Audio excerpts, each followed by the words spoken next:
ಕೇಂದ್ರ ಸರ್ಕಾರ ಹಮ್ಮಿಕೊಂಡಿರುವ ನಮ್ಮ ಶೌಚಾಲಯ ನಮ್ಮ ಗೌರವ ದೇಶಾದ್ಯಂತ ಯಶಸ್ವಿಯಾಗಿ ನಡೆಯುತ್ತಿದ್ದು, ಬಯಲು ಮುಕ್ತ ಶೌಚಾಲಯ ಮತ್ತು ನೈರ್ಮಲ್ಯತೆ ಕುರಿತು ಜನರಿಗೆ ಅರಿವು ಮೂಡಿಸಲಾಗುತ್ತಿದೆ. ಡಿಸೆಂಬರ್ 10ರವರೆಗೆ ಅಭಿಯಾನ ನಡೆಯಲಿದ್ದು, ಜಲಜನ್ಯ ಮತ್ತು ಅನೈರ್ಮಲ್ಯದಿಂದ ಆಗುವ ಮಕ್ಕಳ ಸಾವನ್ನು ತಡೆಗಟ್ಟಲು ಒತ್ತು ನೀಡಲಾಗಿದೆ. ಬೆಳಗಾವಿ ಜಿಲ್ಲೆಯ ಕೊಂಡಸಕೊಪ್ಪ ಗ್ರಾಮದಲ್ಲಿ ಆಯೋಜಿಸಿದ್ದ ನಮ್ಮ ಶೌಚಾಲಯ ನಮ್ಮ ಗೌರವ ಅಭಿಯಾನಕ್ಕೆ ಜಿಲ್ಲಾ ಪಂಚಾಯಿತಿ ಮುಖ್ಯ ಕಾರ್ಯನಿರ್ವಹಣಾಧಿಕಾರಿ ರಾಹುಲ್ ಶಿಂದೆ ಚಾಲನೆ ನೀಡಿದರು.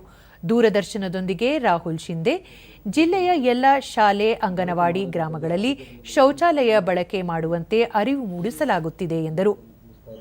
ಈ ನಿಟ್ಟಿನಲ್ಲಿ ನಮ್ಮ ಎಲ್ಲ ಜನತೆಗೆ ನಮ್ಮ ಕಳಕಳಿಯಿಂದ ವಿನಂತಿ, ತಮ್ಮ ಮನೆಯಲ್ಲಿ ಕೂಡ ಒಂದು ಶೌಚಾಲಯ ಕಟ್ಟಿ ಅದಕ್ಕೆ ಬಳಕೆ ಮಾಡಬೇಕಂತ ಅನ್ನೋದು. ಕೊಂಡಸಕೊಪ್ಪ ಸರ್ಕಾರಿ ಶಾಲೆಯ ಸಹ ಶಿಕ್ಷಕ ಬಾಹುಬಲಿ ದೊಡ್ಡಣ್ಣನವರ ತಮ್ಮ ಶಾಲೆಯಲ್ಲಿ ಮಕ್ಕಳಿಗೆ ಶೌಚಾಲಯ ಬಳಕೆ ಮತ್ತು ನೈರ್ಮಲ್ಯ ಕುರಿತು ಮಾಹಿತಿ ನೀಡಲಾಗಿದೆ. ವಿದ್ಯಾರ್ಥಿಗಳು ಇದನ್ನು ಪಾಲಿಸುತ್ತಿದ್ದಾರೆ ಎಂದು ತಿಳಿಸಿದರು. ಈ ವಿಷಯದ ಸ್ವಚ್ಛತೆ ಮತ್ತು ಆರೋಗ್ಯ ಕುರಿತು ನಾವು ಆಗಾಗ ತರಗತಿಗಳಲ್ಲಿ ಅವರಿಗೆ ಮಾಹಿತಿಯನ್ನು ನೀಡುತ್ತಿರ್ತೇವೆ. ಮಕ್ಕಳು, ಶಿಕ್ಷಕರು ಎಲ್ಲರೂ ಕೂಡಿಕೊಂಡು ಈ ಶೌಚಾಲಯಗಳ ನಿರ್ವಹಣೆಯನ್ನು ಅತ್ಯಂತ ಅಚ್ಚುಕಟ್ಟಾಗಿ ನಿರ್ವಹಿಸಿದ್ದೇವೆ. ಬಸ್ತವಾಡ ಗ್ರಾಮ ಪಂಚಾಯಿತಿ ಉಪಾಧ್ಯಕ್ಷ ವಿಠ್ಠಲ ಸಾಂಬ್ರೇಕರ, ಮಹಾತ್ಮ ಗಾಂಧಿ ಉದ್ಯೋಗ ಖಾತ್ರಿ ಯೋಜನೆಯಡಿ ಸರ್ಕಾರಿ ಶಾಲೆ ಮತ್ತು ಗ್ರಾಮದಲ್ಲಿ ಶೌಚಾಲಯಗಳನ್ನು ನಿರ್ಮಿಸಲಾಗಿದ್ದು, ನಮ್ಮ ಶೌಚಾಲಯ ನಮ್ಮ ಗೌರವ ಅಭಿಯಾನದಡಿ ಸ್ವಚ್ಛತೆ ಕುರಿತು ಅರಿವು ಮೂಡಿಸಲಾಗುತ್ತಿದೆ ಎಂದರು. ವಿನಂತಿ ಮಾಡ್ಕೋದು ಏನಂತಂದ್ರೆ, ಪ್ರತಿ ಮನೆಗೆ ಶೌಚಾಲಯನ ನಿರ್ಮಿಸಿ ಈ ಶೌಚಾಲಯಕ್ಕೆ ಸರ್ಕಾರ ಸಹಾಯಧನ ಕೂಡ ಕೊಡ್ತಾ ಇದೆ.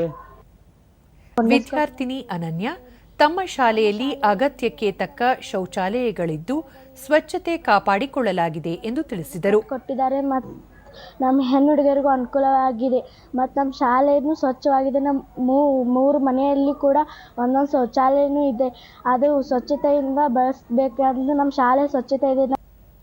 ಮತ್ತೋರ್ವ ವಿದ್ಯಾರ್ಥಿನಿ ಪ್ರೀತಿ, ಶೌಚಾಲಯ ಬಳಕೆಯಿಂದ ನಮ್ಮ ಶಾಲೆ ಮತ್ತು ಗ್ರಾಮದ ಸ್ವಚ್ಛತೆ ಕಾಪಾಡಿಕೊಳ್ಳಲು ಸಾಧ್ಯವಾಗಿದೆ ಎಂದರು. ಭಾಳ ಸ್ವಚ್ಛ ಐತಿ. ಆಮೇಲೆ ನಮ್ಮ ಊರಾಗೂ ಸಹ ಪ್ರತಿ ಒಂದು ಮನೆಯದಾಗೂ ಒಂದೊಂದು ಶೌಚಾಲಯಗಳಿವೆ. ಅವುಗಳನ್ನು ಸ್ವಚ್ಛವಾಗಿಡಬೇಕು.